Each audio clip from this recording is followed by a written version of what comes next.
আমার best friend ছিল কৌশিক, তুই তো চিনিস ওকে। আমি তখন বাবার সাথে সবে রাজনীতিতে যোগ দিয়েছি, তখনই ওর সাথে পরিচয় হয় আমার। মামুন তালুকদারের একমাত্র আদরের ছেলে ছিল কৌশিক তালুকদার। বাবার সাথে বাণিজ্য মন্ত্রী মামুন তালুকদারের সম্পর্ক সব সময়ই খুব ভালো ছিল। সেই সম্পর্কের জের ধরেই আমার আর কৌশিকের সম্পর্কটাও বন্ধুত্ব থেকে প্রিয় বন্ধুতে পরিণত হয়। আমাদের বন্ধুত্বের 2 বছরের মাথায় কৌশিকের লাশ পাওয়া যায় বাবার পার্টি অফিসের সামনে। তখন আমি আর কৌশিক দুজনেই রাজনীতির মাঠে দ্রুত খেলোয়াড়, সবে মন্ত্রিত্ব পেয়েছি আমি। ওই সময়টাতে মামুন তালুকদার আর বাবার মাঝেও কিছু একটা নিয়ে ঝামেলা চলছিল। বাবার ডান হাত আমি ছিলাম, তাই সবাই ভেবে নেই খুনটা আমিই করেছি। কিন্তু উপযুক্ত প্রমাণ না থাকায় কেউ কোনো পদক্ষেপ নিতে পারে না।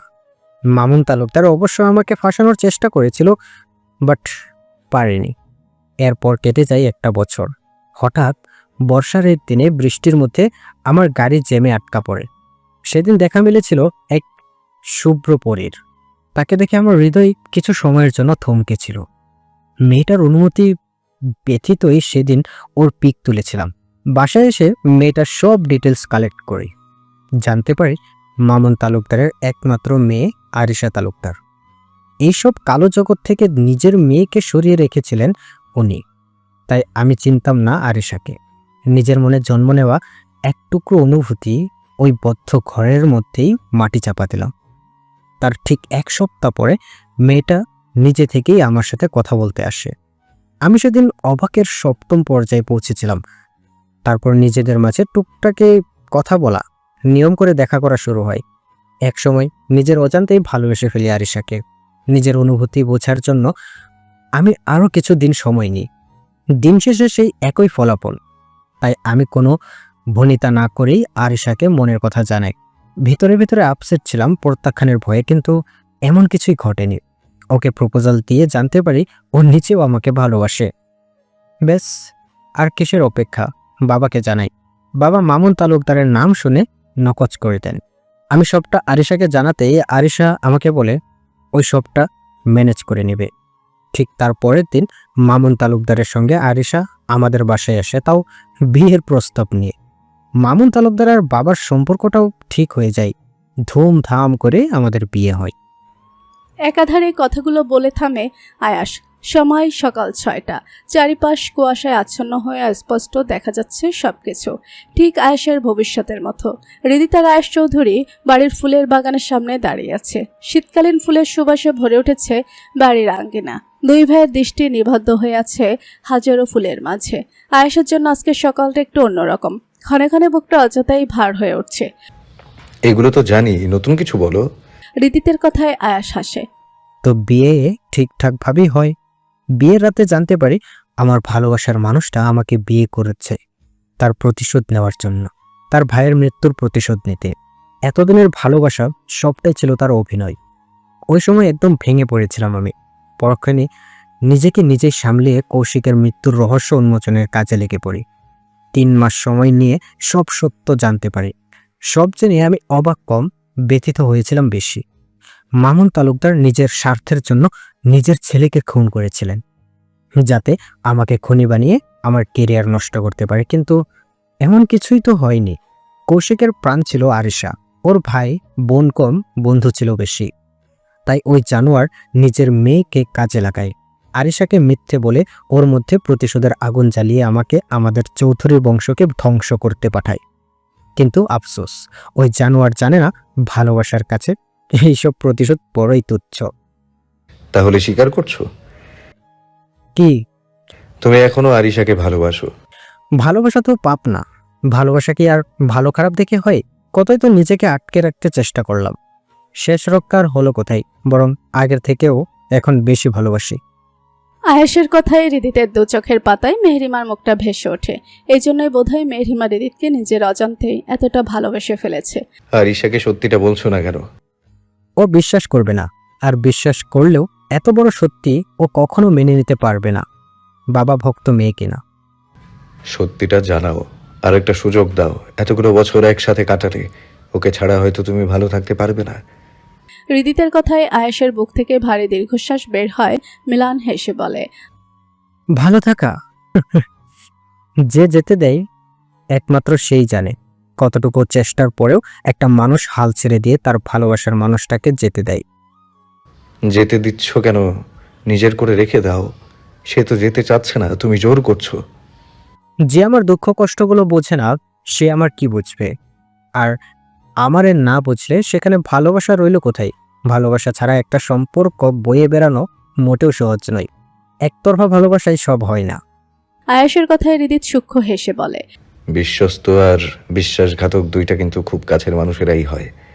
তোমার চোখ কান মুখ আরো খোলা রাখা উচিত মন্ত্রী সাহেব। আর হ্যাঁ, আরিশা তোমার ক্লাসমেট ছিল। হৃদিতের কথায় আয়েশের কপালে ভাঁজের সৃষ্টি হয়। তবে কি ওর জানার এখনো বাকি আছে? হৃদিত ততক্ষণে সদর দরজার দিকে হাঁটা ধরেছে। ওর কাজ শেষ, কিছুটা দূরেই আরিশা দাঁড়িয়ে আছে। সবটা শুনে বুক ফেটে কান্না আসছে। বাবা এতটা নিচে কিভাবে নামতে পারলো? নিজের ক্যারিয়ারের জন্য ভাইয়াকে বলিদান দিয়ে দিল। মানুষের জীবন এদের কাছে কি এতটাই তুচ্ছ? পরক্ষণেই আয়াসের কথা বলাগুলো শুনে মনে পড়ে, মানুষটাকে 3টা বছর অযথাই কষ্ট দিল, একটা সুন্দর জীবন নষ্ট করে দিল। নিজেকে বড্ড অপরাধী মনে হয় আরিশার। ভাগ্যিস হৃদিতকে এখানে নিয়ে এসেছিল, না হলে তো সত্যটা কখনোই জানা হতো না আরিশার। সময় 10টা। চৌধুরী বাড়ির সকলের ড্রয়িং রুমে উপস্থিত হয়েছে। হৃদিত ব্যতীত সবার চোখে পানি। অ্যাডভোকেট এসেছে আয়াস আরিশার ডিভোর্স পেপার হাতে দিয়ে। আয়াসের হাতে কলম, হাতটা থরথর করে কাঁপছে। 3বার চেষ্টা করেও সাইন করতে পারেনি। হঠাৎ করে কলমটা শব্দ করে টেবিলে রেখে চোখ বড় করে জোড়া বন্ধ করে নেয়। মাথাটা সোফায় এলিয়ে দেয়। আরিশা মনে মনে খুশি হয়, এই ভেবেছে আয়াস ডিভোর্স দেবে না। সকাল 7টার সময় যখন আয়াসের মুখ থেকে শুনেছিল আজ 10টায় ওদের ডিভোর্স হবে, তখন থেকেই বুকে চাপা কষ্ট অনুভব হচ্ছে আরিশার। এই কয়েক ঘন্টার ব্যবধানে ও বুঝে গেছে ওর মনের কোথাও একটু ভালোবাসার জন্ম হয়েছে আয়েশার জন্য। আর এটা সম্পূর্ণ নিজের অজান্তেই হয়েছে, তাই তো এতদিন বুঝতে পারেনি। কিন্তু শেষ সময় সেটা বুঝে আদৌ বা কি কিছু করার আছে? অদূরেই দাঁড়িয়ে নীরব চোখে সবটা দেখছে হৃদিত। দেখছে ভালোবেসে ব্যর্থ হওয়া একটা ছেলের জীবন শেষ। আয়াস নিজের লালচে চোখ জোড়া খুলে তাকায়, সবাইকে অবাক করে দিয়ে সাইন করে দেয়। অতঃপর আর 1 সেকেন্ডও না দাঁড়িয়ে দোতলায় উঠে চলে যায়। আরিশা অনুভূতি শূন্য চোখে আয়াসের যাওয়া দেখতে থাকে। উপস্থিত সকলে চোখ দিয়ে পানি গড়িয়ে পড়ে। আরিশাকে সাইন করতে বলা হলেও হায়ময় করে কান্না করে দেয়। ডিভোর্স দিতে পারবে না, দৌড়ে উপরে চলে আসে। জোরে জোরে দরজা ধাক্কাতে থাকে। আয়াসের কোনো সাড়া শব্দ নেই। আরিশা কাঁদতে কাঁদতে বলে, আমাকে আরেকটা সুযোগ দাও আয়াস, তোমাকে ভালোবাসি আমি। আমি তোমাকে ডিভোর্স দিতে পারবো না আয়াস, আমার হাত দিয়ে ওই সাইন হবে না। তৎক্ষণাৎ দরজাটা খুলে যায়। দরজায় বিধ্বস্ত অবস্থায় দাঁড়িয়ে আছে আয়াস, চোখে পানি নিয়ে মুচকি হাসে। তোমার মন থেকে বলা ভালোবাসি কথাটা শোনার খুব ইচ্ছে ছিল আমার। সেই ইচ্ছা আজ পূরণ হলো। আমাকে করুণা করার জন্য ধন্যবাদ। সাইনটা করে দিও। আমার ড্রাইভার তোমাকে বাসায় পৌঁছে দিয়ে আসবে। আমাদের এত স্মৃতি তুমি ভুলে ভালো থাকতে পারবে? একটা সুন্দর ভবিষ্যতের জন্য কিছু খারাপ স্মৃতি থাকা প্রয়োজন। এমনটা করো না আয়াস, আমি বাঁচতে পারবো না। পৃথিবীর সবচেয়ে ভয়ঙ্কর দৃশ্য কি জানো? আরিশার চোখে জল নিয়েই নাবোধক মাথা নাড়ায়। তা দেখে আয়াস হাসে। মেয়েটা সত্যিই বোকা। চেনা মানুষের অচেনা রূপ। আয়েশ মুখের উপর দরজা বন্ধ করে দেয়, যেটার অর্থ বহন করে আয়েশার জন্য আয়েশার জীবনের দরজাটা সারা জীবনের জন্য ঠিক এভাবেই বন্ধ। মস্তিষ্ক কথাটা উপলব্ধি করতে ওখানে ধপ করে বসে পড়ে আরিশা। সেকেন্ড পেরোয়, মিনিট পেরোয়, ঘন্টা পেরোয়, আরিশা একইভাবেই বসে থাকে। ভেতর থেকে আয়েশার কোনো সারা শব্দ পাওয়া যাচ্ছে না। কি করছে কে জানে। অ্যাডভোকেট ভেতরে ভেতরে বিরক্ত হলেও মুখে কিছু বলার সাহস নেই।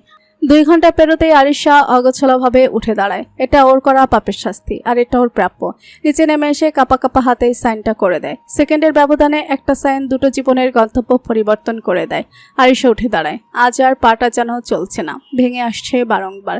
তবুও শরীরের সাথে জোর করে সকলের নিকট যেয়ে ক্ষমা চায়। মেহেরিমার কাছে যেতে মেহেরিমা বলে, আপনার যখন মন চাইবে তখনই চলে আসবেন আপনি। এই বাড়ির দরজা সব সময় আপনার জন্য খোলা। আমরা সব সময় একটা পরিবার ছিলাম, আছি, থাকবো।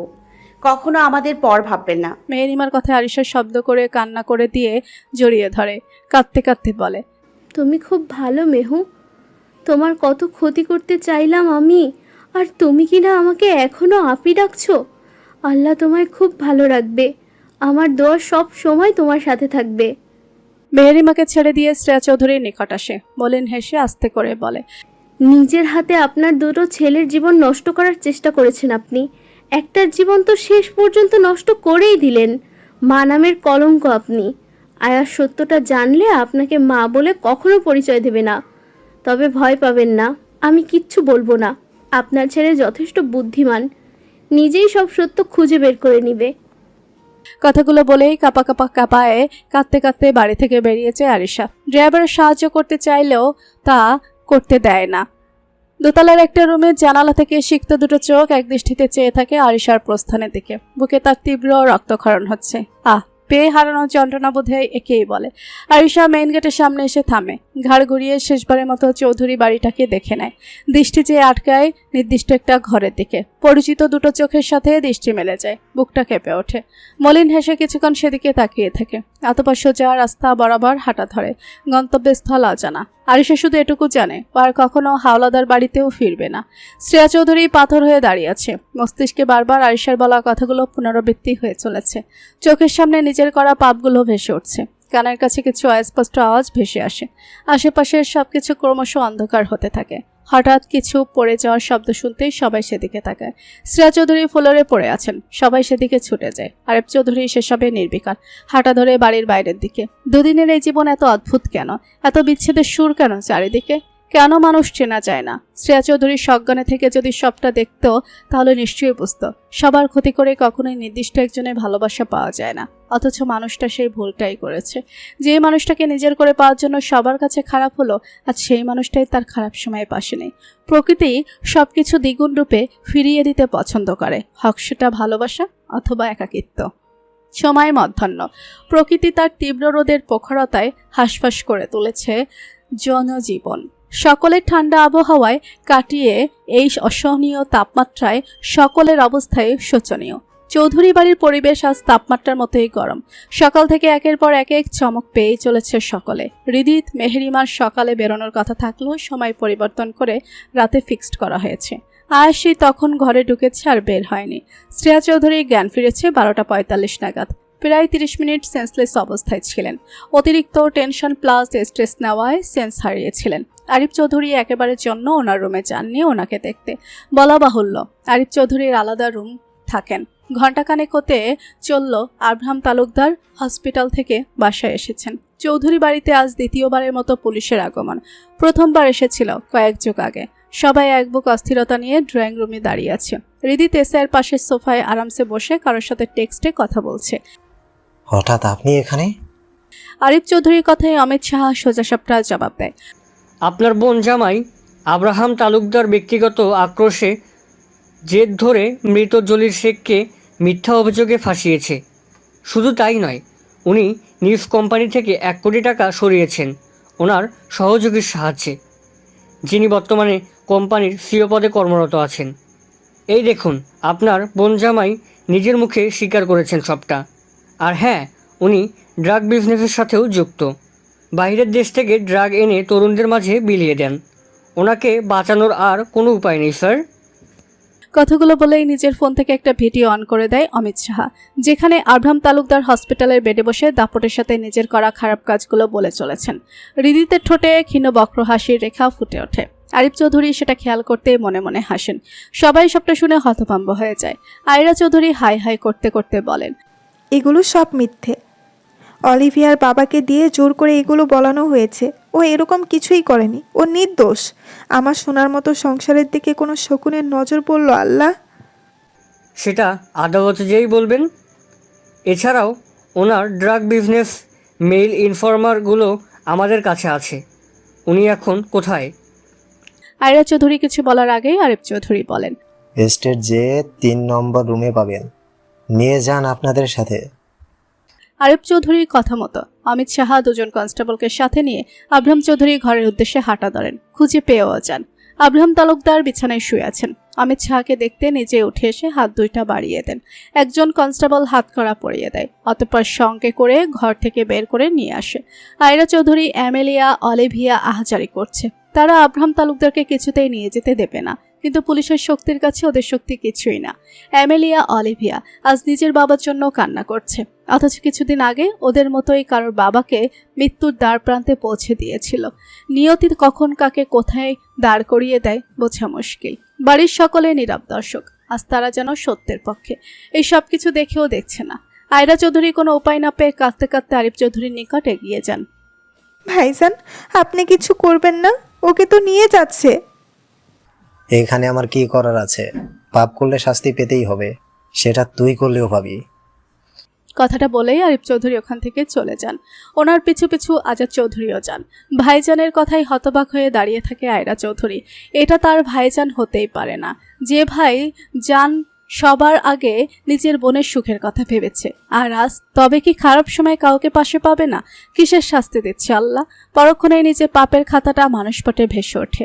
অমিত সাহা আব্রাহাম তালুকদারকে নিয়ে চলে যান। আব্রাহাম তালুকদার যাওয়ার আগে হৃদিতের দিকে হিংস্র চাহনি দিয়ে কয়েক সেকেন্ড তাকিয়ে থাকেন, যার অর্থ উনি ফিরবে শীঘ্রই, তখন এর হিসাব মেটাবে। আয়রা চৌধুরী ফ্লোরে বসেই কান্না জুড়ে দেয়। সাথে ওনার 2 মেয়ে তো আছে। বাড়ির 2 বউ ওনাদেরকে সান্ত্বনা বাণী শোনাতে এগিয়ে যান। দোতলার করিডোরে দাঁড়িয়ে সবটা শান্ত চোখে দেখেন শ্রেয়া চৌধুরী। উনি বুঝতে পারেন এবার ওনার পালা, আর তাতেই তাচ্ছিল্যের হাসি দেন। যে পৃথিবীর মানুষের হিংস্রতা থেকে বাঁচতে নিজেকে খারাপ বানিয়েছেন, সেই পৃথিবীর মানুষ কি বিচার করবে? এই নিষ্ঠুর পৃথিবীতে একটু ভালোবাসা পাওয়ার আশা করা, একটু ভালো থাকায় আশা করাই বুঝি পাপ। শ্রেয়া চৌধুরী নিজের রুমে চলে যান। এত কিছু হয়ে যাওয়ার পরেও মেহেরিমার ঠোঁটে মুচকি হাসে। যারা বাবাকে কেড়ে নিয়েছে তাদের শাস্তি তো নিজেও হাতে দেবে। প্রতি সেকেন্ড মৃত্যু যন্ত্রণা অনুভব করিয়ে তবেই মারবে। রীতিতে দেওয়া সারপ্রাইজটা মেহেরিমার মনে প্রশান্তি এনে দেয়। এখনো খালামণির মৃত্যুর রহস্য উন্মোচন করা বাকি, মাত্রই তো সবকিছু শুরু। ভাইয়া দরজা খোলো। ওপাশ থেকে কোনো সারা শব্দ না পেয়ে আবারও ডাকে হৃদিত। ভাইয়া। হৃদিত নিজের কথা সম্পূর্ণ করার আগে ওপাশ থেকে দরজার লকটা খুলে যায়। হৃদিত দরজাটা হালকা সরিয়ে রুমের ভেতরে প্রবেশ করে। পুরো রুম অন্ধকারে ডুবে আছে। জানালা বন্ধ করে পর্দা টানা, পর্দা গলিয়ে মাঝে মধ্যে ল্যাম্পপোস্টের আবছা হলুদ আলো প্রবেশ করছে। ভেতরে সিগারেটের ধোঁয়া আর তীব্র গন্ধ, কেমন একটা ভ্যাপসা পরিবেশ সৃষ্টি হয়েছে। সম্পূর্ণ রুম জুড়ে গভীর নীরবতা বিরাজমান। এত অন্ধকারের মাঝেও আয়াসের অবস্থান ঠিকই বুঝেছে হৃদিত। দরজাটা লক করে ধীর পায়ে আলমারির দিকটা এগিয়ে যায়। আয়াসের পাশে ফ্লোরেই হাঁটু জোড়া ভাঁজ করে বসে। আয়াসের দিকে গভীরভাবে তাকাতে আবছা আলোয় বুঝতে পারে চোখ জোড়া লাল হয়ে ফুলে আছে। দীর্ঘক্ষণ কান্না করার ফল। ভালোবাসার মানুষ হারালে কঠিন মানের ছেলেরাও বুঝি কান্না করে। আজব, ছেঁকা খেয়ে বেকা হয়ে যাওয়া মানুষের মতো বিহেভ কেন করছো তুমি? আয়াস নিরুত্তর। ওর এই নীরবতা যেন অনেক কথার সাক্ষী, মনের গহীনে লুকানো ব্যথা। 4 দেওয়ালের মাঝে প্রতিধ্বনি হওয়া এক মিষ্টি কণ্ঠস্বরের সাক্ষী। হৃদিত কিছুক্ষণ চুপ থেকে আবারও বলে, আমরা মানুষেরা একটু স্যাক্রিফাইস, একটু কম্প্রোমাইজ করলেই কিন্তু সব সম্পর্কগুলো আরো সুন্দর হয়ে ওঠে। সম্পর্কে বিচ্ছেদ শব্দটা আর আসে না। তবুও আমরা একটু স্যাক্রিফাইস, একটু কম্প্রোমাইজ করতে দ্বিধাবোধ করি। এর কারণটা কি জানো তো? আমরা মানুষেরা সবসময় নিজেরটা বুঝি, অন্যেরটা না। মানুষ স্বভাবগতভাবেই স্বার্থপর। দুঃখের দিন ফুরিয়ে যাওয়ার আগে আমি নিজেই শেষ হয়ে যাব। আমি নিজেই নিজের কাছে এক ভয়ঙ্কর যন্ত্রণা। ভাঙা কণ্ঠস্বর আয়াসের। হৃদিতের বুকে সূক্ষ্ম ব্যথা অনুভব হয়। হাসি খুশি ভাইটার একই অবস্থা। তবে আয়াসকে কথা বলাতে পেরে হৃদিত মনে মনে বেশ খুশি হয়। মুখে গম্ভীর ভাব লেপ্টে রেখেই বলে, হারিয়ে যাওয়া কি এতই সহজ? তোমার মতো আমিও ওইসব কথা ভেবেছি 1000 বার, কিন্তু বিশ্বাস করো প্রতিবার কোনো না কোনো পিছু টান আমাকে পেছন থেকে আঁকড়ে ধরে নিজের সাথে রেখে দিয়েছে। আমার তো কোনো পিছুটান নেই। পিছু টান থাকা লাগে না, হয়ে যায়। তোমার কাঁধে একটা দেশের জনগণের দায়িত্ব, এটাই তো সবচেয়ে বড় পিছু টান। আচ্ছা শোনো, অবনীমা তোমার সাথে একটু কথা বলবে। ওনার সাথে কথা বললে আশা করি তোমার ভালো লাগবে। তোমার মা আর ওনার মাঝে আকাশ পাতাল তফাৎ। আয়াস না করে না। হৃদিত কল দেয়। কয়েক সেকেন্ড পেরোতেই কল রিসিভ হয়। আয়াস নিজেকে ধাতস্থ করে নেয়। ওপাশ থেকে ভেসে আসে অবনীশাকে স্নেহপূর্ণ কণ্ঠস্বর। আসসালামু আলাইকুম আয়াস বাবা। ওয়ালাইকুম সালাম আন্টি। জি, আমি আয়াস বলছি। কেমন আছো বাবা? আলহামদুলিল্লাহ, আল্লাহ রেখেছেন ভালো। আমি সবটা শুনেছি। ওই টপিক নিয়ে আমি কোনো কথা বলতে চাই না বাবা। আল্লাহ উত্তম পরিকল্পনাকারী। আমি শুধু চাই আমাদের আগের আয়াসটা যেন বেঁচে থাকে। অবহেলিত আয়াসের মাঝে হাসি খুশি আয়াসটা যেন হারিয়ে না যায়। তুমি যতক্ষণ হাসবে ততক্ষণ তোমার সাথে পুরো পৃথিবী হাসবে। এই পৃথিবী কাউকে কিচ্ছু দেয় না। বুদ্ধি, হাসি আর পরিশ্রম দিয়ে সবটা জয় করে নিতে হয়। অবনী শেখের কথায় আয়াস মৃদু হাসে। এই তো জখম মনে একটু শান্তি মিলছে। অবনী শেখের জায়গায় নিজের মা হলেও কি মনটা তো এভাবেই শান্তি মিলত। মনের প্রশ্নটা জাগলেও আশপাশ হাতড়ে কোনো উত্তর মেলে না। প্রশ্নটা কি এতটাই কঠিন, নাকি উত্তরটা আয়াসের জবাবে বলে? হাসি খুশি আয়াসকে হারাতে দেব না আন্টি। সোনা ছেলে আমার, খেয়েছো কিছু? না আন্টি। এটা কিন্তু ঠিক না বাবা, এক্ষুনি খাবে তুমি। আমার কথা রাখবে তো বাবা? অবনী শেখের মাতৃসুলভ আচরণে ওনার কথা ফেলতে পারে না আয়াস, কথাটা রাখে। আচ্ছা আন্টি, এখনই খেয়ে নেব। বাবা, স্বপ্ন, শখ, আহ্লাদ সব ভেঙে যাক, নিজেকে কখনো এক বিন্দু পরিমাণও ভাঙতে দিও না। ওই অন্ধকার কবরে ওর কত শত মানুষ এক বুক ভরা স্বপ্ন নিয়ে শুয়ে আছে। জীবনের ঊর্ধ্বে কিছুই না। হায়াত যতদিন আছে কোনো না কোনোভাবে দিন ঠিকই কেটে যাবে। নিজেকে শক্ত রাখো। অবনী শেখের বলা কথাগুলো আয়াসকে ভেতর থেকে নাড়িয়ে তোলে। আজ সারাদিনে নিজের সাথে করা অন্যায়গুলো উপলব্ধি করতে পারে। নিজের মনের কোথাও একটা বেঁচে থাকা শক্তি জোর খুঁজে পায়। মায়েরা তো এমনই হয়। তাহলে সিরাজ চৌধুরী কেন এমন? না, সারাটা দিনের মধ্যে একটা বড় ছেলের নিকট কেন এলেন না? তার ছেলেটা যে অধীর আগ্রহে তার জন্য অপেক্ষারত ছিল। তার কোলে মাথা রেখে জীবন নিয়ে অনেক অভিযোগ করাচ্ছিল। মায়ের হাতে স্নেহের স্পর্শ অনুভব করাচ্ছিল। কিন্তু এমন কিছুই তো হলো না। তবে কি মা সত্যিই পরিবর্তন হয়ে গেছে? অবনী শেখ আরও কিছু কথা বলে কল কেটে দেন। আয়াস দুহাতে হৃদিতকে আঁকড়ে ধরে। তোর মতো একটা ভাই সকলের হোক হৃদিত। আয়াসের কথার পরিপ্রেক্ষিতে হৃদিত শুধু হাসে। ভাইকে দুহাতে নিজের সাথে জড়িয়ে নেয়। মেহেরিমা আর হৃদিত সব ঝামেলা মিটিয়ে অবশেষে একটু ক্ষণস্থায়ী সুখের আশায় চৌধুরী বাড়ি থেকে বেরিয়েছে। এখন ওরা দুজনে একজোড়া মুক্ত পাখির ন্যায় আকাশে উড়বে। গন্তব্যস্থল অজানা হলেও জীবনটা প্রশান্তিময় হবে, হোক না সেটা ক্ষণস্থায়ী। আয়াসকে নিয়ে মেহেরিমা আর হৃদিত কিছুটা দুশ্চিন্তা মুক্ত এখন। আসার সময় আয়াসকে অনেকটা স্বাভাবিক অবস্থাতেই পেয়েছে। শেখ বাড়িতে যেও অবনী শেখ মাধবীর সাথে দেখা করে এসেছে। মেহেরিমা 1 ঘন্টা যাবৎ গাড়িতে বসে আছে। হৃদিত ড্রাইভ করছে। মেহেরিমার কাছে হার মেনে আজও গাড়ির জানালা খোলা রাখতে হয়েছে। পরিবেশ শান্ত, থমথমে, অন্ধকারাচ্ছন্ন, নিস্তব্ধতায় ঘেরা চারিপাশ। মেহেরিমার দৃষ্টি জানালার বাইরে। রাস্তার দুধারে সুউচ্চ সারি সারি গাছপালা, তার মাঝে দিয়ে শশা করে ওদের গাড়িটা ছুটে চলেছে। জানালা দিয়ে ঠান্ডা মৃদু হাওয়া এসে লাগছে। তনু মনে সকালের দিকে মনটা খারাপ থাকলেও এখন বেশ ফুরফুরে একটা মেজাজে আছে মেহেরিমা। তোকে দেখে খুব খুশি মনে হচ্ছে। হৃদিতের কথা শুনে মেহেরিমা ঘাড় ঘুরিয়ে হৃদিতের দিকে দৃষ্টিপাত করে। মুখে হাসি টেনেই বলে, কেন বলুন তো? এই যে আজ একটু বেশি হাসছিস তাই? আমাদের জীবনটা খুব সীমিত। হতাশা দুশ্চিন্তায় মগ্ন হয়ে জীবনটা পার করে দিব নাকি? শুনুন, আপনি সব সময় এমন গোমরামুখ হয়ে থাকবেন না। নিজে হাসবেন, অন্যকেও হাসাবেন। ছোট্ট এই জীবনটা উপভোগ করুন, নয়তো পরে আফসোস হবে। আমার কাছে জীবনের অর্থ মানেই শুধু তুই। তুই হাসলে আমার জীবন পরিপূর্ণ। বিশ্বাস কর, আবার একটু আফসোস হবে না। নিজের কথার পরিপ্রেক্ষিতে এরকম উত্তর একদমই আশা করেনি মেহেরিমা। অতিরিক্ত ভালোবাসা পেয়ে যাওয়ার খুশিতে চোখে পানি চলে আসে। সেই ছলছল চোখ নিয়েই এক দৃষ্টিতে হৃদিতের দিকে তাকিয়ে থাকে। এই মানুষটাকে মেহেরিমা খুব ভালোবাসে। এই মানুষটার মতো করে কেউ মেহেরিমাকে আগলে রাখতে পারবে না। ভালোবাসা দিয়ে মানুষটার সব পাপ মুছে পবিত্র করে তুলবে মেহেরিমা। এইভাবে তাকিয়ে থেকে আমার নজর লাগিয়ে দিবি নাকি? হৃদিতের কথা শুনে মেহেরিমা ভুরু যুগল কুঁচকে ফেলে। পরক্ষণেই উচ্চস্বরে হেসে ওঠে। হৃদিত মুচকি হাসে। সারাদিনের সব কষ্টের মাঝে ভালো থাকার একমাত্র মেডিসিন অ্যানাবেলা। মেহেরিমা পিটপিট করে চোখ জোড়া মেলে তাকায়। নিজেকে বিছানায় আবিষ্কার করে। সুসজ্জিত একটা রুমে শুয়ে আছে। ওর তো এখন গাড়িতে থাকার কথা ছিল। তাহলে এখানে কিভাবে এলো? কিডন্যাপ হয়ে গেল নাকি? হৃদিত কোথায়? মেহেরিমা ভয় পেয়ে যায়। একলাপে বিছানা থেকে নেমে পড়ে। দৌড়ে দরজার নিকট যেতে শক্ত কিছুর একটার সাথে ধাক্কা খায়। ব্যালেন্স হারিয়ে পড়ে যেতে নিলে শক্তপোক্ত একটা হাত এসে মেহেরিমার কোমর জড়িয়ে নিজের বুকের উপর ফেলে। মেহেরিমা ততক্ষণে ভয়ে চোখ জোড়া বন্ধ করে ফেলেছে। এভাবে দৌড়াচ্ছিস কেন? পড়ে গেলে কি হতো? হৃদিতের কণ্ঠস্বর কর্ণধার হতেই মেহেরিমা চট করে চোখজোড়া খুলে তাকায়। হৃদিতকে নিজের সাথে আরো শক্ত করে জড়িয়ে ধরে। হৃদিত ঘটনা যা বোঝার বুঝে যায়।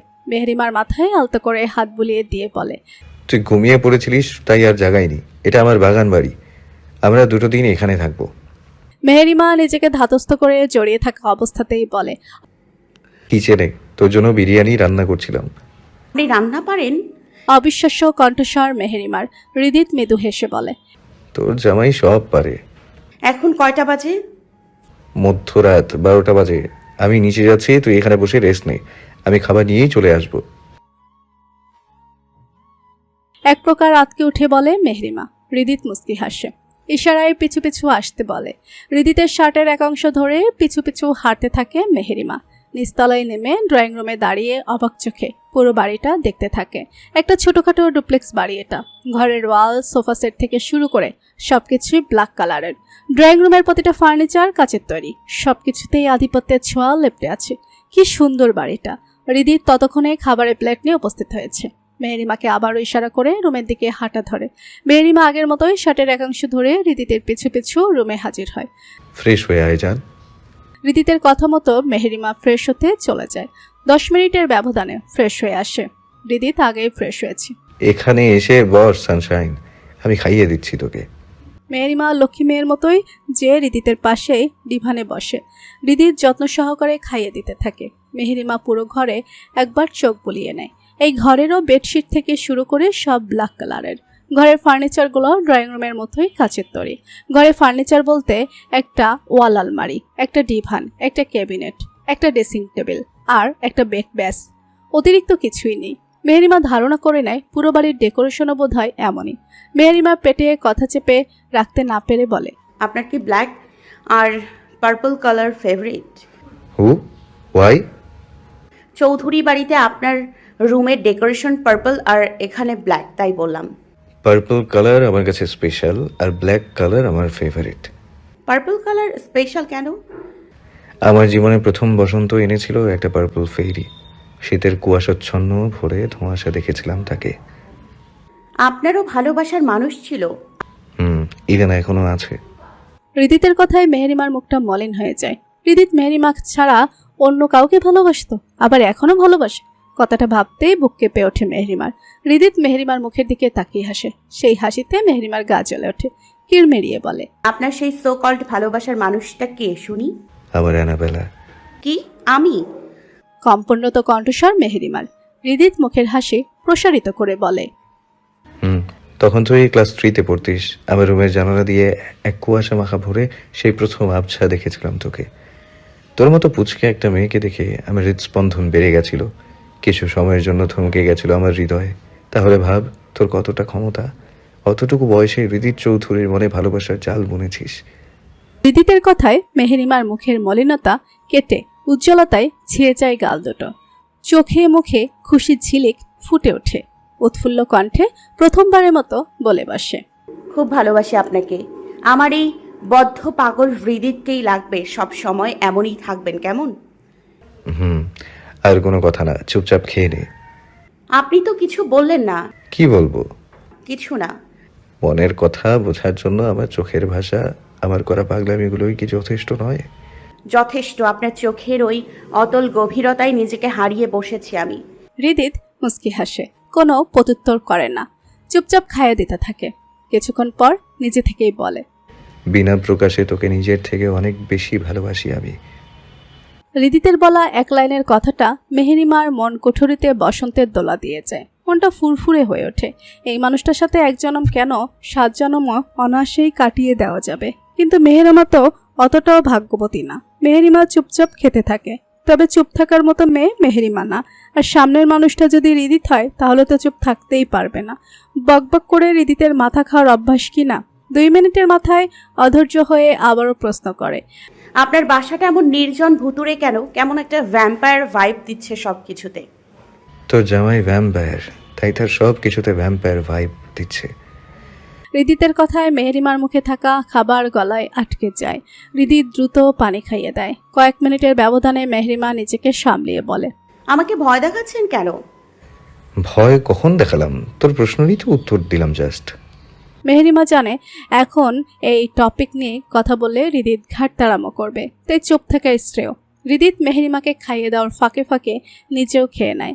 দুজন ক্লান্ত থাকায় আর কথা না বাড়িয়ে চুপচাপ শুয়ে পড়ে। হৃদিত মেহেরিমার কমফোর্টারের মধ্যে ঢুকে ওকে পেছন থেকে জড়িয়ে ধরে গলায় মুখ ডুবিয়ে দেয়। মেহেরিমা মৃদু হাসে। মেহেরিমার কাছে আজকের সকালটা একটু বেশি মনোমুগ্ধকর। হৃদিতের ব্যালকনিতে কমফোর্টার মুড়ি দিয়ে ডিভানে বসে শীতের সকালের পরিবেশ উপভোগ করছে। প্রকৃতির কুয়াশার চাদরে মোড়ানো, একটু দূরের কিছু দেখার উপায় নেই। বাড়িটার চারিপাশে সুউচ্চ গাছের সারি, গাছের ডালপালার ফাঁকফোকর দিয়েও দিবাকরে দেখা পাওয়া মুশকিল। আশেপাশের কোথাও থেকে ভেসে আসছে পানির কলকল ধ্বনি। নিস্তব্ধ পরিবেশে সেই ধ্বনি বড়ই মনোরম শোনাচ্ছে। নিশ্চয়ই পাশে নদী অথবা লেক জাতীয় কিছু আছে। ভেসে আসছে কত শত পাখির ডাক। অদূর হতেই একটা পাহাড় হাতছানি দিয়ে মেহেরিমাকে ডাকছে। ব্যালকোনার সামনেই বড় একটা ছাতিম গাছ আর কাঠগোলাপ গাছ। একটু দূরেই লাইন দিয়ে আরো অনেকগুলো কাঠগোলাপ গাছ লাগানো। শীতকাল হওয়ার দরুন কাঠগোলাপ গাছ ফাঁকা, একটা ফুলও নেই। তবুও গাছগুলো দেখতে মেহেরিমার বড্ড ভালো লাগছে। সবুজে ঘেরা প্রকৃতির মাঝে কিছুক্ষণের জন্য হারিয়ে যায় মেহেরিমা, ভুলে বসে নিজের মনের ব্যথা কষ্ট সব। হয়তো প্রকৃতি মেহেরিমার ব্যথাগুলো কিছু সময়ের জন্য গিলে নেয়, প্রশান্তি এনে দেয় প্রকৃতি প্রেমী এক কিশোরীর মনে। হঠাৎ কম্পিউটারের মধ্যে কারোর উপস্থিতি অনুভব করতে ঘাড় ঘুরিয়ে পাশে তাকায় মেহেরিমা। হৃদিতের ঘুমো ঘুমো ফেস দেখতেই মুস্কি হাসে। হৃদিত ঘুমো ঘুমো কণ্ঠেই বলে, এত ঠান্ডা এখানে কি করছিস? প্রকৃতি দেখছি। আমি কিন্তু কমফোর্টার নিয়ে এসেছি। Good girl. আশেপাশে কোথাও নদী আছে? বড় একটা নদী আছে। আজ ওখানে ঘুরতে যাব। আচ্ছা ওই যে পাহাড়টা দেখছেন না, ওখানেও যাব। আচ্ছা। আপনি এখানে এসেও ঘুমোচ্ছেন? রুমে চল, ঘুম পাচ্ছে। আপনি যান, আমি এখানেই থাকবো। হৃদি তার কোনো কথা না বাড়িয়ে উঠে দাঁড়ায়, মেহেরিমাকে কোলে উঠিয়ে নেয়। হৃদিতের কাণ্ডে মেহেরিমা হতভম্ব হয়ে যায়। হৃদিত ব্যালকনির দরজা বন্ধ করে বিছানার নিকট এগিয়ে আসে। মেহেরিমাকে শুয়ে দিয়ে ওকে আষ্টে পৃষ্ঠে জড়িয়ে ধরে। মেহেরিমা কটমট করে বলে, এটা কি হলো? কিছুই না, চুপচাপ ঘুমা। পারবো না, আমি সকালের পরিবেশ দেখব। বাইরে ঠান্ডা জান, আমার কুট্টুস পাখির জন্য হলেও এখন একটু মেনে চল। এই হৃদিত থেকে শুরু করে হৃদিতের সব কিছুই তোর। তোর যখন মন চাইবে তখন এখানে আসতে পারবি, সমস্যা নেই তো। মেহেরিমা আর কিছু না বলে চুপচাপ মুখ ফুলিয়ে শুয়ে থাকে। হৃদিত হতাশ হয়। পরক্ষণে কিছু একটা ভাবতে বাঁকা হাসে। হঠাৎ হৃদিতের হাতের অবাধ্য বিচরণ অনুভব করতে মেহেরিমা খিলখিলিয়ে হেসে ওঠে। হৃদিত মেহেরিমার কোমর জড়িয়ে ধরে নিজের সাথে আরও ঘনিষ্ঠ করে নেয়। অধরে অধর মিলিয়ে দেয়। মেহেরিমা আবেশে চোখ জোড়া বন্ধ করে নেয়। হৃদিতের উন্মুক্ত পেট খামছে ধরে। কিছুক্ষণ পর হৃদিত মেহেরিমাকে ছেড়ে দিয়ে কপালে উষ্ণ ভালোবাসার পরশ এঁকে দেয়। আর একটু মুখ গোমরা করে থাকলে আই সোয়ার তোকে এখন ঠান্ডা পানি দিয়ে গোসল করতে হবে। ব্যাস, মেহেরিমাকে আর কে পায়। ঠান্ডা পানি গোসল কথাটা ভাবতে মেহেরিমার রুহ কেঁপে ওঠে। তৎক্ষণাৎ মুখে হাসি টেনে ঘুমের ভান ধরে। মুখে বলে, আমার খুব ঘুম পাচ্ছে, আপনার সাথে পরে কথা বলবো কেমন? আপনিও ঘুমিয়ে পড়ুন। মেহেরিমার কাণ্ডে হৃদিত শব্দ করে হেসে ওঠে। মেহেরিমা নিজের এক চোখ একটুখানি খুলে হৃদিতের দিকে তাকায়। ওর নজর করা হাসি দেখে নিজেও মুস্কি হাসে। অতঃপর দুজন ঘুমের দেশে পাড়ি দেয়। রাস্তা দিয়ে একা হেঁটে চলেছে মাধবী। সূর্যের তাপদাহে পড়ছে প্রকৃতি। গ্রামের রাস্তায় আজ মানুষের আনাগোনাও কম। এই অতিরিক্ত তাপমাত্রায় মাধবীর অবস্থা শোচনীয়। গন্তব্যস্থল উচ্ছ্বাস কোচিং সেন্টার। আর 5 মিনিট হেঁটে গ্রামের মোড় পর্যন্ত যেতে পারলে ভ্যান অথবা অটোরিকশা পেয়ে যাবে। কিন্তু সেই 5 মিনিট হেঁটে যাওয়া মাধবীর জন্য কষ্টকর হয়ে দাঁড়িয়েছে। বাসায় একা থাকতে বড্ড বোরিং লাগছিল। পড়াশোনাটাও ঠিকমতো হচ্ছিল না।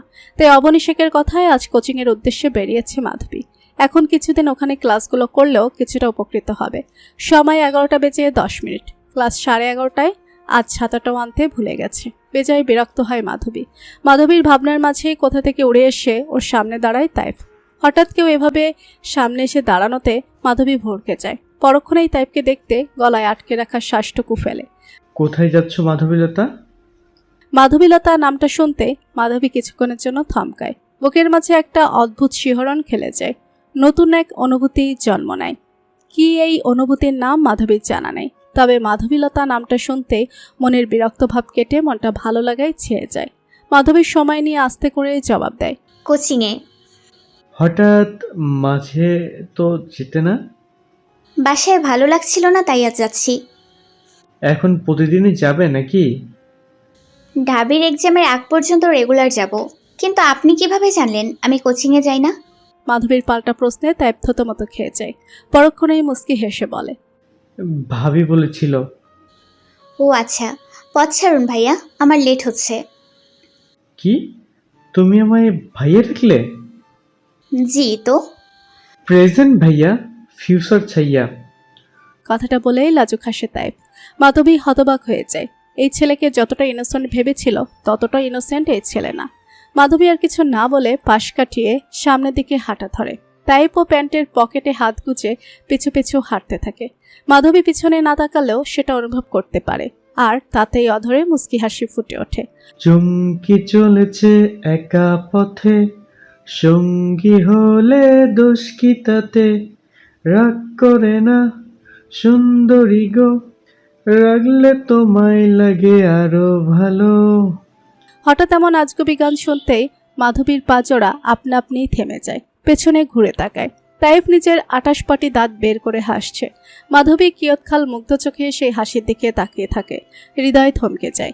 এভাবে কয়েক মিনিট পেরোতেই মাধবী নিজের মনের মুগ্ধতা কাটিয়ে মিছিয়ে মিছিয়ে বিরক্তির ভাব ধরে বলে, আপনি কি আমায় টিচ করছেন? হুম, আমি তো নিজের পছন্দের একটা গান গাচ্ছিলাম। মাধবী হতাশ হয়। কথা বললে আরো কথা পড়বে। রাস্তায় দাঁড়িয়ে এভাবে কথা বলা ঠিক না। গ্রামের মানুষ নিশ্চয়ই সেগুলো ভালো চোখে দেখবে না। দিন শেষে তখন সব দোষ মাধবীর হবে। চৌধুরীর ধোয়া তুলসী পাতা কি না। মাধবী আর কথা বাড়িয়ে সামনের দিকে এগিয়ে যায়। তাইফও বিষয়টা বুঝতে পারে আর পিছু নেয় না। মোড়ে পৌঁছাতেই অটোরিকশার দেখা মেলে। মাধবী অটোরিকশা উঠে বসে। আবারও আগের ন্যায় কোথা থেকে উড়ে এসে ড্রাইভারের পাশের সিটে বসে পড়ে তাইপ। ড্রাইভার চাচা তাইপকে দেখতেই খুশি হয়ে যায়। গাড়ি স্টার্ট দিয়ে নিজের 14 গোষ্ঠীর গল্প শোনাতে শুরু করেন। তাইপও মনোযোগী শ্রোতার ন্যায় সবটা শুনতে থাকে।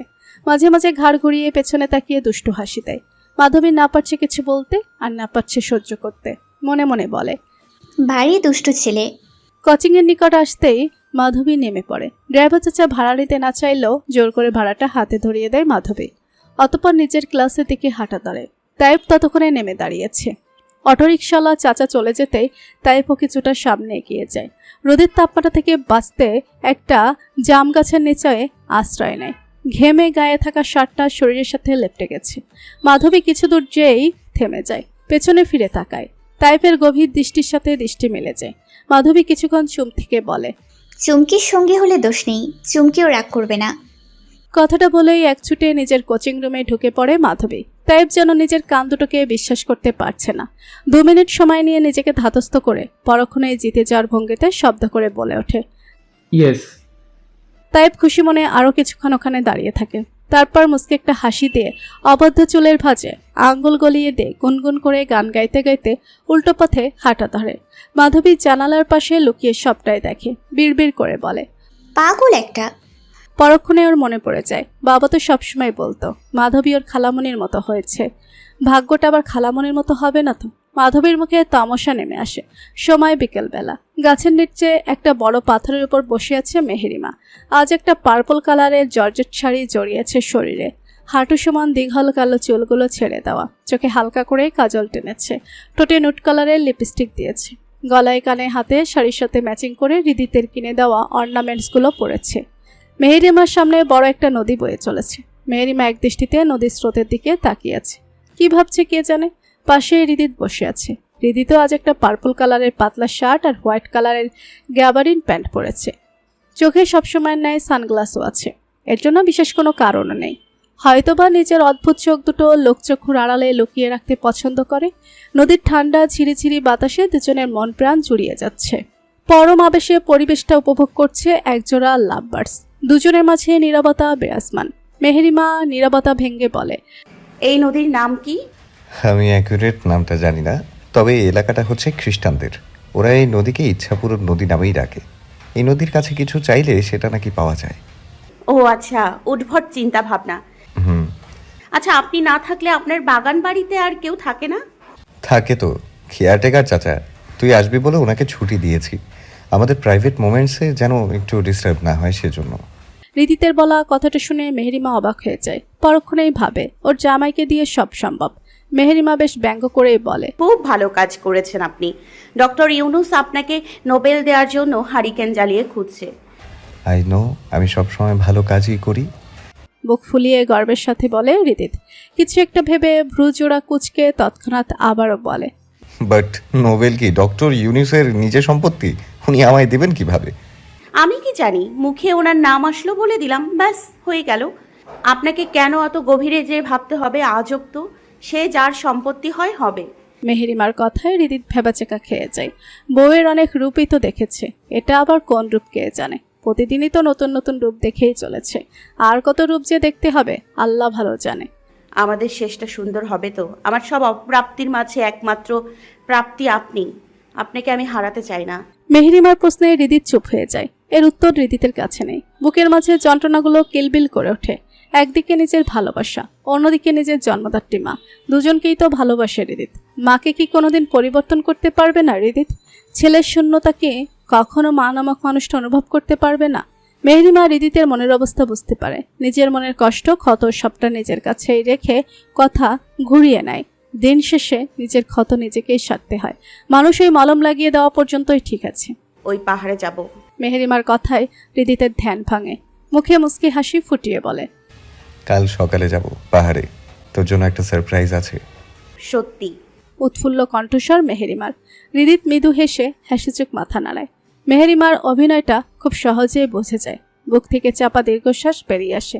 মুখে বলে, যে হাসি নীরবে নিজের সবটুকু ব্যথা লুকাতে জানে, সেই হাসি বোঝার ক্ষমতা সবার থাকে না, তাই না এনাবেলা? কিন্তু বিশ্বাস কর, তোর প্রতিটা শ্বাস প্রশ্বাস আমি বুঝি। আমার জীবনে সব কিছুর ঊর্ধ্বে তুই। তুই যতক্ষণ আছিস ততক্ষণ এই আমি আছি। তোর থেকেও আমি অনেক বেশি ভালোবাসি তোকে, এই সম্পূর্ণ আমিটার থেকে অনেক বেশি। মেহেরিমার মুখে মৃদু হাসি ফুটে ওঠে। বুকে প্রশান্তির হাওয়া ছড়িয়ে পড়ে। ওরা দুজন পুরো বিকাল জুড়ে আরও অনেক জায়গায় ঘোরাঘুরি করে। মেহেরিমার মন খারাপ সবটুকু ভালো হয়ে যায়। সন্ধ্যায় শহরের মধ্যে একটা রেস্টুরেন্টে খেতে যায় ওরা। রেস্টুরেন্টটা বাইরে থেকে দেখতে অনেক বিলাসবহুল লাগে। মেহেরিমা রেস্টুরেন্টের ভেতরে ঢুকেই অবাক চোখে সবটা দেখতে থাকে। রেস্টুরেন্টটা চোখ ধাঁধানো সুন্দর। হৃদিত মেহেরিমার পছন্দ মতো কিছু খাবার অর্ডার করে। আধা ঘন্টার ব্যবধানে ওয়েটার এসে ওদের টেবিলে খাবার দিয়ে যায়। মেহেরিমা হালকা পাতলা খায়, বেশি খেতে পারে না। ওয়াশরুমে যাওয়ার কথা বলতে হৃদিত মেহেরিমাকে ওয়াশরুমে নিয়ে যায়। নিজে একটু দূরে থাকা বেসিংয়ের নিকট যে হাতটা ধুয়ে নেয়। হঠাৎ একটা ফোন কল আসায় হৃদিত ফোনে কথা বলতে ব্যস্ত হয়ে পড়ে। হাঁটতে হাঁটতে বেশ অনেকটা সামনে এগিয়ে যায়। 5 মিনিট পরে মেহেরিমা ওয়াশরুমের দরজা খুলতে একটা মধ্যবয়স্ক অপরিচিত লোককে দরজার সামনে দাঁড়িয়ে থাকতে দেখে। ও ভয় পেয়ে যায়। লোকটা দরজার সামনে দাঁড়িয়ে লালসার চোখ দিয়ে মেহেরিমাকে গিলে খাচ্ছে। মেহেরিমা অত্যন্ত ঘাবড়ে যায়। চোখের সামনে সেই ভয়ঙ্কর রাতের দৃশ্য ভেসে ওঠে। আশেপাশে তাকিয়ে হৃদিতকে খুঁজতে থাকে, কিন্তু কোথাও হৃদিতের দেখা মেলে না। ওয়াশরুমটা আপসাইডে হওয়ায় এদিকে মানুষের আনাগোনাও কম। এবার ভয়ে অন্তরাত্মা শুকিয়ে যায় মেহেরিমা। শুকনো ঢোক গেলে শীততাপ নিয়ন্ত্রিত পরিবেশ থেকেও দরদরিয়ে ঘামতে শুরু করে। পরক্ষণে নিজেকে শান্ত করে এখান থেকে বাঁচার উপায় ভাবতে থাকে। লোকটা কুৎসিত হেসে বলে ওঠে, সুন্দরী রমণী, ভয় পাচ্ছ নাকি? আমার সামনে বাঘ ভাল্লুক কিছুই তো দাঁড়িয়ে নেই, তাহলে ভয় কেন পাবো আঙ্কেল? সামনে থেকে সরে দাঁড়ান, আমি বাইরে যাব। কথাটা বলে লোকটাকে পাশ কাটিয়ে চলে যেতে নিলে লোকটা মেহেরিমার ডান হাত চেপে ধরে। মেহেরিমা কয়েক সেকেন্ড নিজের হাতটার দিকে তাকিয়ে থাকে। তারপর হঠাৎ করে লোকটার মেইন পয়েন্টে জোড়া লাথি মেরে বসে। লোকটা এমনটা একদম আশা করেনি। মেহেরিমার হাত ছেড়ে দিয়ে ওখানেই বসে পড়ে। মেহেরিমা একদৌড়ে ওখান থেকে পালিয়ে যেতে নিলে হৃদিতের সাথে ধাক্কা খায়। হৃদিত দুহাতে মেহেরিমাকে আগলে নেয়। মেহেরিমার রক্তশূন্য ফ্যাকাশে মুখের দিকে তাকাতে হৃদিতের ভ্রুজোড়া কুঁচকে যায়। কপালে সূক্ষ্মবাজের সৃষ্টি হয়। একটু দূরে মধ্যবয়স্ক একটা লোককে বসে কাটটাতে দেখে ঘটনা যা বোঝার বুঝে যায় হৃদিত। এতেই যেন মাথায় আগুন উঠেছে। হৃদিত বাইরে যে কয়েক মিনিট কথা বলার পরে মেহেরিমার কথা মনে পড়ে যায়। দ্রুত কল কেটে ওয়াশরুমের দিকে হাঁটা ধরে। ওর এনাবেলা একা ভয় পাবে এই ভেবে, কিন্তু এখানে সে এমন একটা দৃশ্য দেখবে কখনো কল্পনাও করেনি। হৃদিত হুঙ্কার দিয়ে ওঠে, বাস্টার্ড! লোকটা সেই হুঙ্কারে কেঁপে ওঠে। ভয়ে আরো কুকড়ে যায়। হৃদিত রাগে হিতাহিত জ্ঞান হারিয়ে পাশের বেসিনে থাকা আয়নাটা খুলে লোকটার মাথায় মারে। সাথে সাথে লোকটা গগনবিদারী চিৎকার দিয়ে ফ্লোরে লুটিয়ে পড়ে। শুভ্ররঙা টাইলসের ফ্লোর তাজা লাল রক্তে ভেসে যায়। ততক্ষণে রেস্টুরেন্টের সকল স্টাফ ম্যানেজার উপস্থিত হয়েছে। মেহেরিমা দৌড়ে এসে হৃদিতকে জড়িয়ে ধরে। হৃদিত মেহেরিমাকে এক হাতে নিজের সাথে আগলিয়ে নেয়। উপস্থিত সবাই ঘটনা অনেকটাই আঁচ করতে পারে, কারণ লোকটার স্বভাব চরিত্র সম্পর্কে কম বেশি সবাই জানে। রেস্টুরেন্ট ওনারের নিজের ঘনিষ্ঠ আত্মীয় হওয়া দরুন কেউ কিছু বলতে পারে না, মুখ বুজে সবটা সহ্য করে নেয়। ম্যানেজার এগিয়ে এসে বলে, problem sir? Check the CCTV footage. Hope you understand everything. আর পুলিশকে ইনফর্ম করার প্রয়োজন নেই, ওনার শাস্তি উনি পেয়ে গেছেন। বয়স্ক একটা মানুষ, ওনার ট্রিটমেন্টের ব্যবস্থা করুন। ওনাকে দ্রুত সুস্থ হতে হবে। হৃদিত বড় বড় শ্বাস ফেলে নিজেকে শান্ত করে। মেহেরিমা চোখে আর খারাপ হতে চায় না। হৃদিতের কথা মতো সিসিটিভি ফুটেজ চেক করা হয়। রেস্টুরেন্টের ওনার ততক্ষণে রেস্টুরেন্টে উপস্থিত হয়েছে। সিসিটিভি ফুটেজের সবটা দেখে সবাই খুব লজ্জিত বোধ করে। রেস্টুরেন্টের ওনার হৃদিতের কাছে বারবার ক্ষমা চেয়ে নেন। মন্টির ভাই আবার এমপির ছেলে বলে কথা, উনি সব দিকে নজর রাখবেন, এরকমটা আর কখনো হবে না, কথা দেন। হৃদিত গম্ভীর মুখে কিছু কথা বলে লোকটার ট্রিটমেন্টের ওনারের কার্ডে টাকা ট্রান্সফার করে দেয়। স্তব্ধ হয়ে যাওয়া মেহরিমাকে এক হাতে আগলিয়ে নিয়ে গাড়ির দিকে হাঁটা ধরে। লোকটাকে ততক্ষণে বাইরে আনা হয়েছে, চেয়ারে বসে তখনও ব্যথায় কাটাচ্ছে। হৃদিত যাওয়ার আগে লোকটার দিকে তীক্ষ্ণ দৃষ্টিতে তাকায়, যে দৃষ্টির ভাষা বোঝা দুঃসাধ্য। মেহরিমা কমফোর্টার মুড়ি দিয়ে শুয়ে আছে, গায়ে জ্বর ভাব। সন্ধ্যার ব্যাপারটা নিয়ে কেমন একটা ট্রমার মধ্যে চলে গেছিল। হৃদিতের সাহায্যে কয়েক ঘন্টার ব্যবধানে সেটা এখন অনেকটাই কাটিয়ে উঠতে পেরেছে। তবুও কেন যেন ভালো লাগছে না, অস্থির অনুভব হচ্ছে। রেস্টুরেন্টে মেহেরিমা ঠিকমতো খেতে না পারায় ওর জন্য খাবার নিয়ে রুমে আসে হৃদিত। মেহেরিমাকে শুয়ে থাকতে দেখে খাবারের প্লেটটা ডিভানের উপর রেখে ধীর পায়ে বিছানার দিকে এগিয়ে যায়। মেহেরিমার মাথা থেকে কমফোর্টারটা সরাতে মেহেরিমা নিজের রক্তাভ চক্ষু জোড়া মেলে তাকায়। হৃদিতের সাহায্য নিয়ে আস্তে করে উঠে বসে। মেহেরিমার করুণ দৃষ্টি সেকেন্ডের ব্যবধানে হৃদিতকে ভেতর থেকে নাড়িয়ে তোলে। হৃদিত নিজের চোখ জোড়া বন্ধ করে নেয়। দ্বিতীয়বারের মতো নিজেকে খুব অসহায় অনুভব করে। পরক্ষণেই নিজেকে স্বাভাবিক করে আদুরে কণ্ঠে বলে, সরি অ্যানাবেলা, আমি কল অ্যাটেন্ড না করলে আজ তোর সাথে। হৃদিতকে আর কোনো কথা বলতে না দিয়ে মেহেরিমা নিজেই বলে, আপনি আছেন বলেই আমি নিরাপদ আছি। আর আর একটাও কথা না, যা হওয়ার হয়ে গেছে। আজ আপনার পরিবর্তন দেখে আমি খুব খুশি হয়েছি। আমার ভালোবাসার কত পাওয়ার দেখেছেন? আপনাকে পরিবর্তন করেই ছেড়েছে, আপনার হিংস্রতা কমিয়ে এনেছে। জান, আমার ক্ষুধা পেয়েছে, আজও খাইয়ে দিতে হবে কিন্তু। জো হুকুম রানী সাহেবা।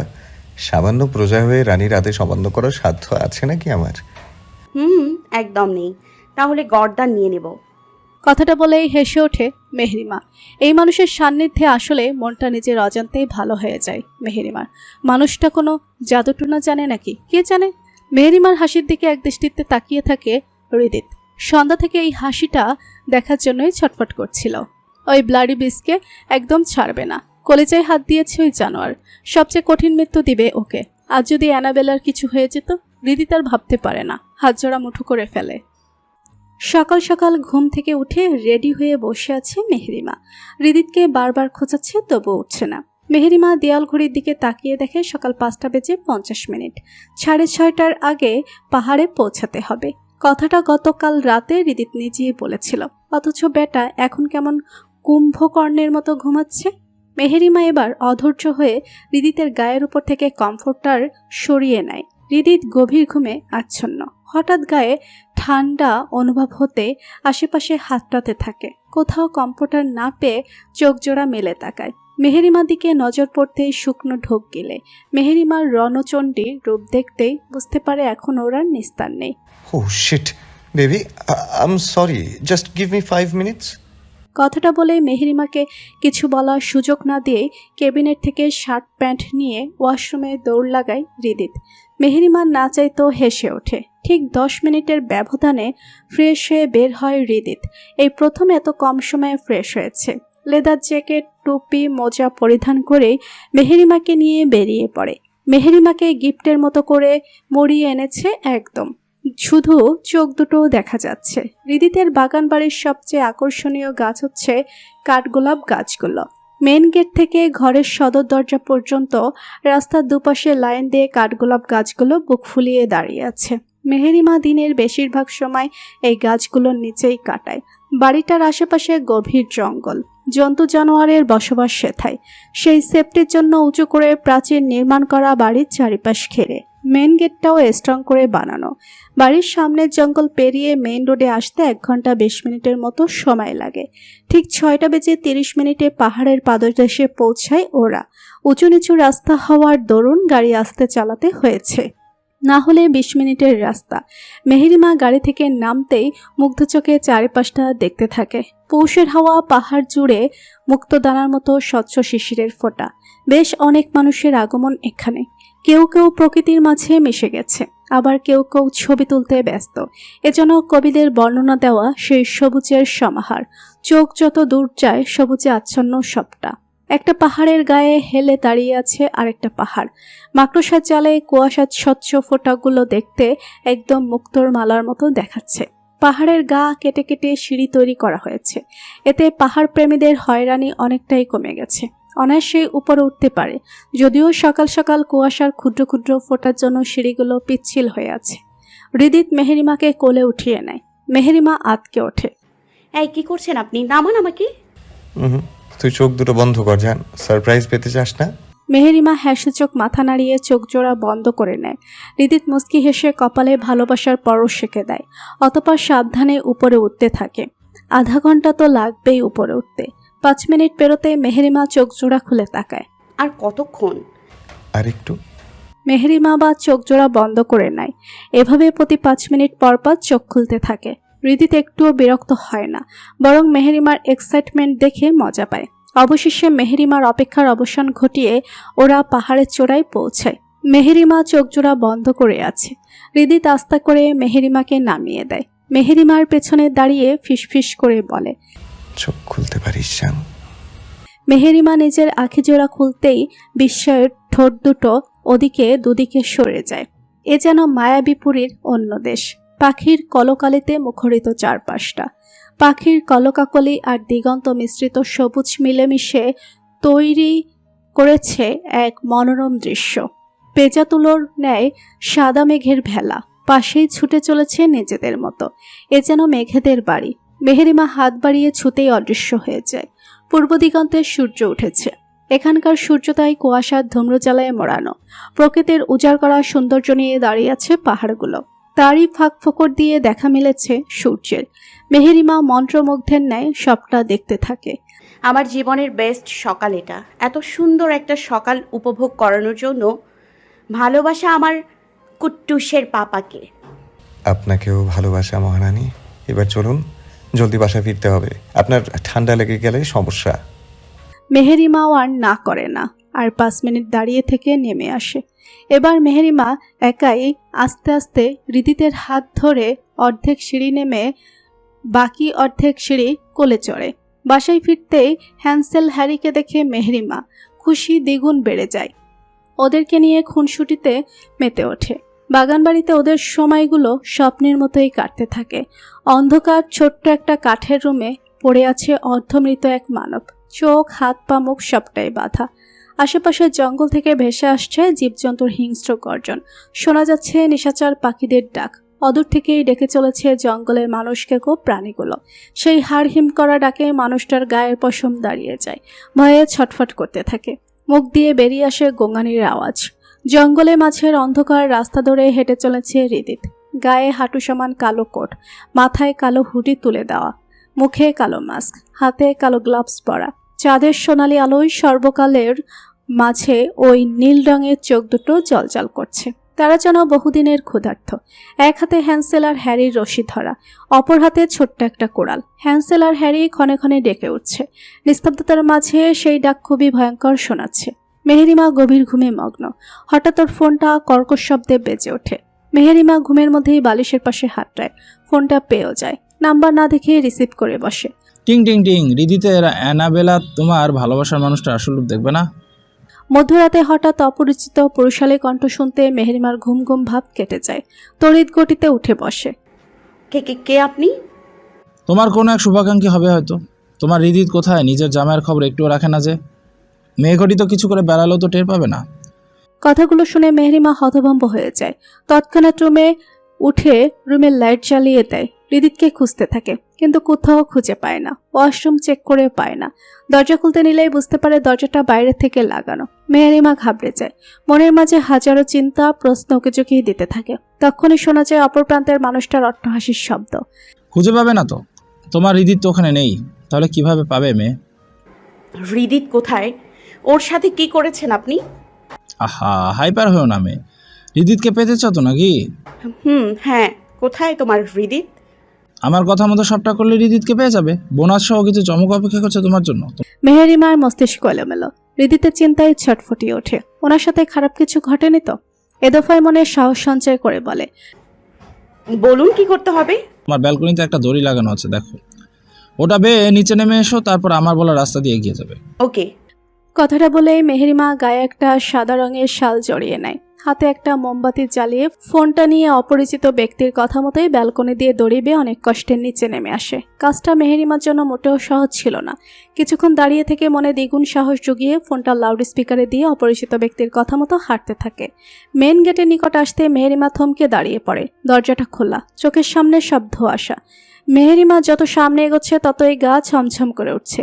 কুয়াশার চাদরে ঢাকা প্রকৃতি, অন্ধকারে আচ্ছন্ন হয়ে আছে চারিপাশ। মোমবাতির ক্ষীণ আলোয় রাস্তাটাও অস্পষ্ট দেখাচ্ছে। চাঁদের আবছা আলোয় জঙ্গলটা ভুতুড়ে রূপ ধারণ করেছে। গাছের উঁচু ডালে বসে মনের সুখে ডেকে চলেছে পেঁচা। গাছের পাতা থেকে টপ টপ করে কুয়াশা ঝরে পড়ছে। সেই শব্দে মেহেরিমা কেঁপে উঠছে বারবার। হঠাৎ কাঁটা জাতীয় একটা গাছের সাথে মেহেরিমার শালটা আটকে যায়। মেহেরিমা জোরপূর্বক শালটা টানতে ক্যাচক্যাচ শব্দে শালটা ছিঁড়ে যায়। নিস্তব্ধ পরিবেশে সেই শব্দে মেহেরিমার অন্তরাত্মা কেঁপে ওঠে। ফোনের অভ্যাসের ব্যক্তি তখন নীরব। কয়েক সেকেন্ড পেরোতে মেহেরিমা আবারও অপরিচিত ব্যক্তির নির্দেশ মতো হাঁটতে শুরু করে। একসময় গহীন জঙ্গলের মিডল পয়েন্টে চলে আসে। অদূর হতেই কয়েক জোড়া চোখ জলজল করতে দেখে। ভয়ে মেহেরিমার হাত পা অবশ্যই আসে। বুঝতে আর বাকি নেই সামনের প্রাণীগুলো কি। পিছু ফিরে দৌড় দিতে নিলে কিছু একটার সাথে হোঁচট খেয়ে ওখানেই মুখ থুবড়ে পড়ে যায়। দুহাতের উপর ভর দিয়ে পড়াতে পেটে খুব একটা ব্যথা পায় না। নিচের ঠোঁটের একাংশ ছিঁড়ে গলগলিয়ে রক্ত বের হয়ে আসে। মেহেরিমা প্রাণ বাঁচাতে দ্রুত উঠে ফোনটা হাতে নিয়ে ছুটতে থাকে। পেছনে বুনো শিয়ালগুলোও দৌড়াতে থাকে। হঠাৎ অন্ধকারে ডিঙিয়ে কয়েকটা তীর এসে লাগে শিয়ালগুলোর পায়ে। শিয়ালগুলো ওখানেই থেমে যায়, ব্যথায় কেটাতে থাকে। মেহেরিমা তখনও দৌড়াচ্ছে। পায়ের চটিজোড়া ততক্ষণে ছিঁড়ে কোথাও পড়ে গেছে।